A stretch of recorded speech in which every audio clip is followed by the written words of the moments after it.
Highway మీద జరిగిన ప్రమాదం మొన్న ఏదైతే విద్యార్థులు చనిపోవడానికి కారణమైంది, ఒక పోలీస్ అధికారి యొక్క కొడుకు నకిలీ రిజిస్టర్ ఏది మన రవాణా శాఖ అధికారి అవతారం ఎత్తి, అంటే తనే రవాణా శాఖ అధికారిని మోసం చేస్తూ వాహనాల్ని ఆపుతూ ఉండడం వల్ల ఒక కంటైనర్ ఆపేటప్పటికి ఆ కంటైనర్ వెనకాల వచ్చిన కారు గుద్దుకుని చనిపోయారని తేలడం, సీసీ ఫుటేజ్ కారణంగా ఈ వ్యవహారం బయటపడటం, అతన్ని అరెస్ట్ చేయడం, అట్లాగే ఆ అసిస్టెంట్ సబ్ ఇన్స్పెక్టర్ కొడుకు అనమాట ఆ ఏఎస్ఐని ట్రాన్స్ఫర్ చేయడం జరిగింది. ఇప్పుడు ఈ ఉదంతంలో కొత్త విషయాలు వెలుగులోకి వస్తున్నాయి. టోటల్ గుంటూరు పోలీసు యంత్రాంగాన్ని వణికిస్తున్నాయి. చిలకలూరుపేట బైపాస్ రోడ్లో కారు ప్రమాదానికి కారకుడైనటువంటి ఏఎస్ఐ కొడుకు నేరాలకి వసూళ్ల సామ్రాజ్యం ఇస్తానని కొందరు పోలీసులు అండగా నిలిచారంటూ ఈనాడు రాసుకొచ్చింది. సీఏలు ఎస్ఐలకి కార్లను ఎరగా వేసేవాడట. నేషనల్ హైవేలో ఉండి అక్రమ వసూళ్ల దందా నడిపించడానికి అందుకే పోలీసులు కూడా సహకరించేవాళ్ళట.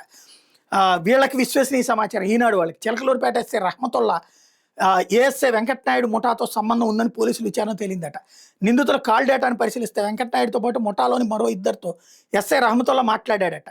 రోడ్డు ప్రమాదం జరిగిన వెంటనే తన పరిధి కాకపోయిన రహమతుల్లా అక్కడికి వచ్చాడట. ఫోన్ లొకేషన్ ఆధారంగా ఇది నిర్ధారించారట.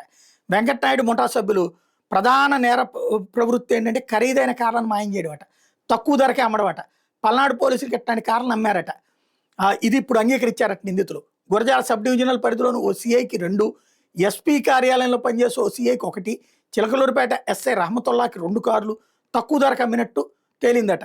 ఏఎస్ఐ కొడుకు ఇంటి వద్ద 5 కార్లు కనిపించినాయట. ఘటన తర్వాత అవి మాయమైనాయట. వెంకటనాయుడు ముఠాలోని సాయి అనే యువకుడి పుట్టినరోజు వేడుకలు గురువారం ఎడ్లపాడు మండలం బోయిపాలెంలోని ఓ తోటలో చేసుకున్నారట. అక్కడ మందు దాగి 2 ముఠాలుగా విడిపోయి ఒక ముఠా చిలకలూరుపేట వైపు వచ్చింది.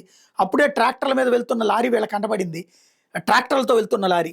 దాన్ని ఆపి భారీగా వసూలు చేద్దాం లేదా ట్రాక్టర్లే మాయం చేద్దామని తమలో తాము చర్చించుకుని లారీని పక్క కాపారు. అలా రహదారి ప్రమాదానికి కారకులయ్యారు. డీఎస్పీ కార్యాలయంలో ఏఎస్ఐగా పనిచేస్తున్న శ్రీను ప్రధాన నిందితుడి తండ్రిని వెల్దుర్తి ఠాణాకి ఇప్పుడు బదిలీ చేశారు.